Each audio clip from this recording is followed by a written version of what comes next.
उसे मानती है दुनिया,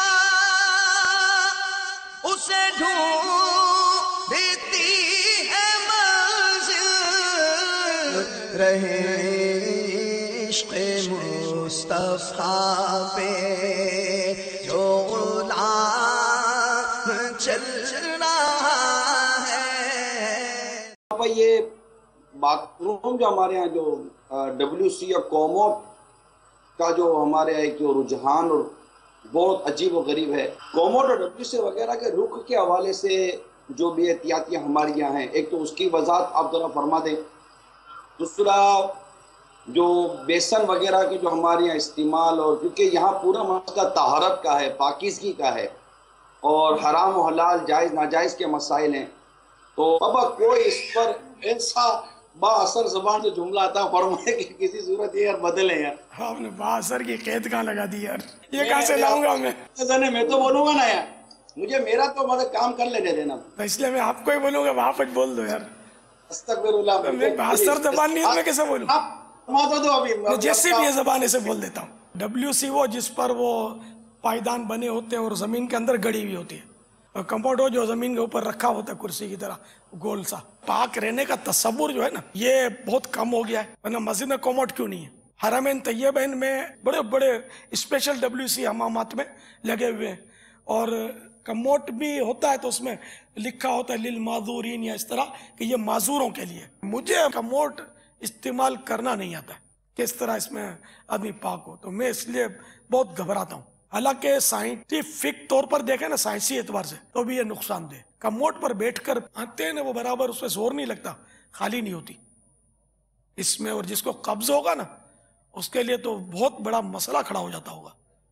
पता नहीं फिर भी बाज नहीं आते, भी थोड़ी बहुत अंदर में वो मसाला रह जाएगा और वो बीमारियां पैदा करेगा। WC में सफाई बेहतर हो जाती है उल्टे पाँव पे जबकि जोर दे, क्योंकि उल्टे पाँव की तरफ बड़ी आंत होती है। जब प्रेशर पड़ता है ना उल्टे पाँव पर, तो बड़ी आंत का मुंह खुल जाता है, लेकिन कमोड में ये मुमकिन नहीं है, पूरा जोर लग ही नहीं पाता ना, पाँव पर तो प्रेशर ही नहीं है ना।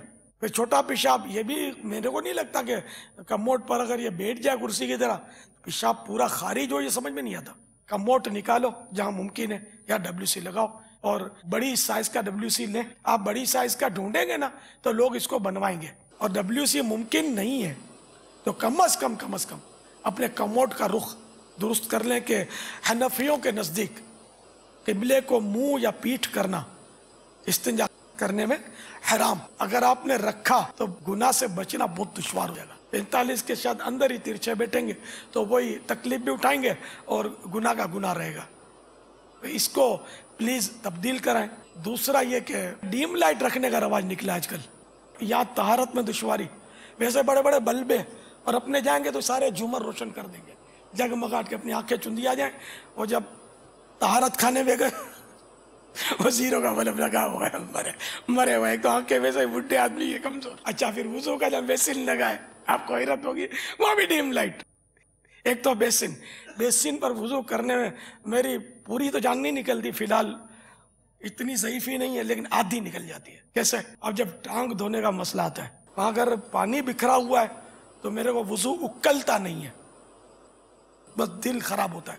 क्योंकि इस्तिंजा खाने में जाते हैं, वो ही चप्पल इस्तिंजा खाने के आलूद पानी से वो पच करके छींटे उड़ाते हुए पहुंचते हैं। बेसिन भी डिबिया नुमा होता है बाजू का, फिर इसमें नल दीवार के साथ लगा हुआ, यूं वुजू करना बहुत दुश्वार। जब उंगलियां धुलती हैं तो कोनी समेत हाथ धोना होता है, और आधे बाजू तक धोना मुस्तहब है, तो कोनी तक नहीं धुलता।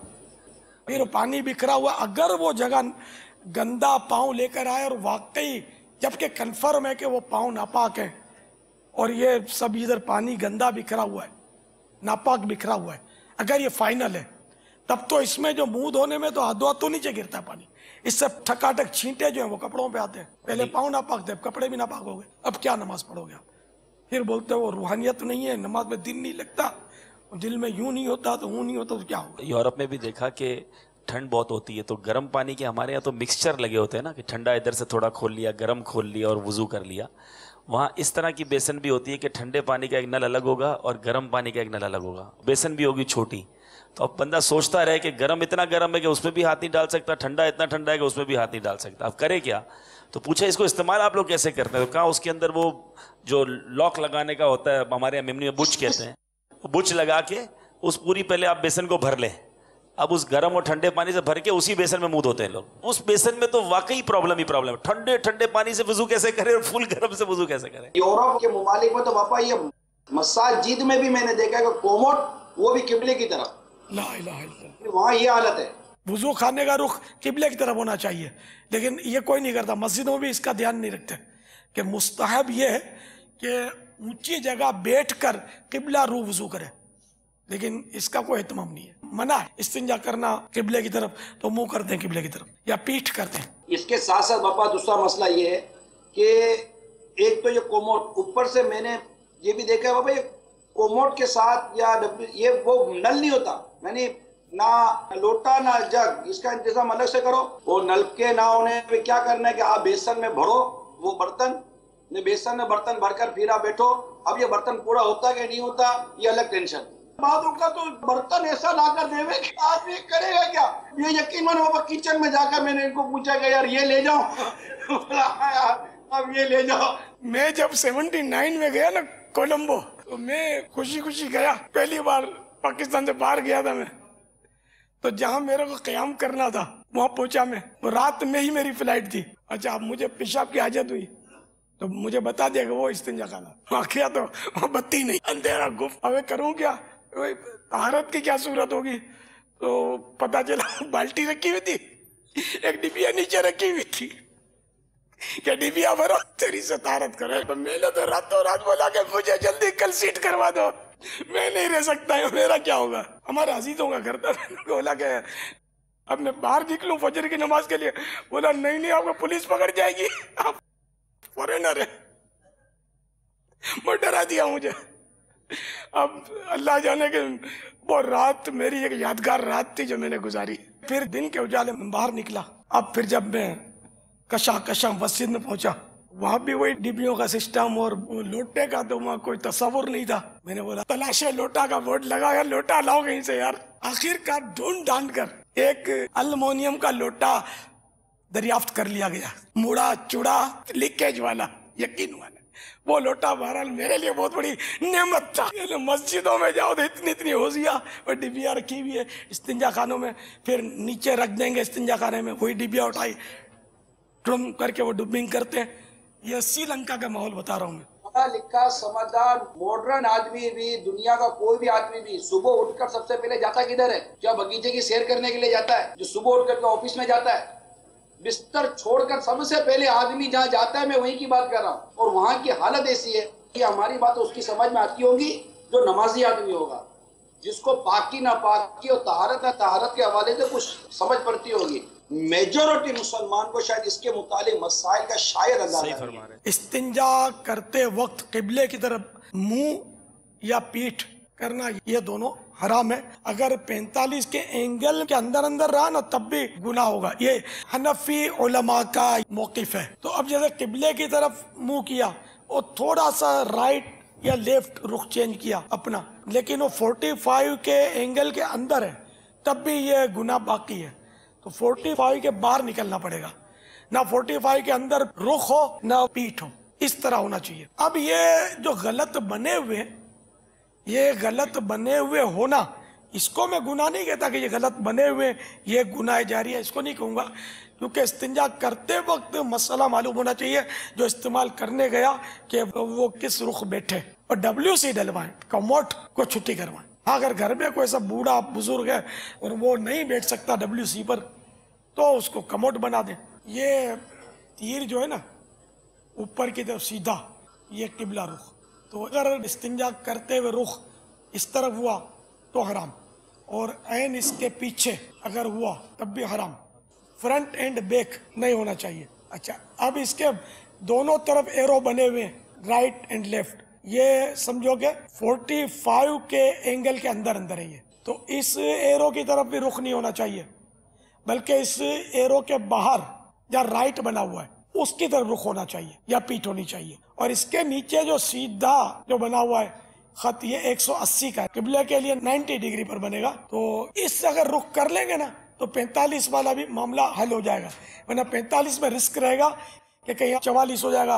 अगर 45 के 50 भी कर लिए तो कभी आदमी के टांग में दर्द होता है, कभी वैसे तिरछा हो जाता है, हो सकता है कि 45 या उसके अंदर आप चले जाएं। तो 45 के 45 के बाहर होना जरूरी है। तो इस हिसाब से इंशाअल्लाह कोशिश करें। फिर ये कि पानी का लोटा तो खैर अब वो जमाना हो गया, गायब हो गया। अब वो शावर इस्तेमाल करते हैं इस्तिंजा के लिए। ये मुस्लिम शावर दबाने का पेट ये थोड़ा नरम होता है और पानी शर करके जो जोरदार होता है ना, इस तरह ये उम्मीद है कि नहीं आएगा इसमें। और दीवार में लगाएंगे भी ना तो ये पानी यूं सीधा निकल आएगा, वरना वो पानी उड़ता है, टकरा के छींटे उड़ते हैं। इसका रखने का स्टैंड हैंगर लगा होता है। अब इसमें थोड़ी अक्लमंदी करनी है, इसमें खाली वो बस थोड़ा टच करके छोड़ दें। अब बाद लोग क्या इसको जोर लगा के अंदर वो फंसाते हैं, तो फिर जोर लगा के निकालो तो ये फिर ढीला हो जाता है। तो ये टच कर दो ना तो ये रह जाता है, गिरता नहीं है, हेवी नहीं है। तो ये हमेशा ख्याल रखें कि ये सीधे हाथ की तरफ होना चाहिए, ये भी उल्टे हाथ की तरफ होता है। तो इस तरह इस्तेमाल करने में बड़ी दुश्वारी होती है। और नल और लोटा रखते हो भी उल्टे हाथ पर होता है, तो गंदे गंदे हाथ से खोलते बंद करते हो, क्योंकि अभी अंदर जाकर क्या क्या करते हैं ये तो हमको नहीं पता।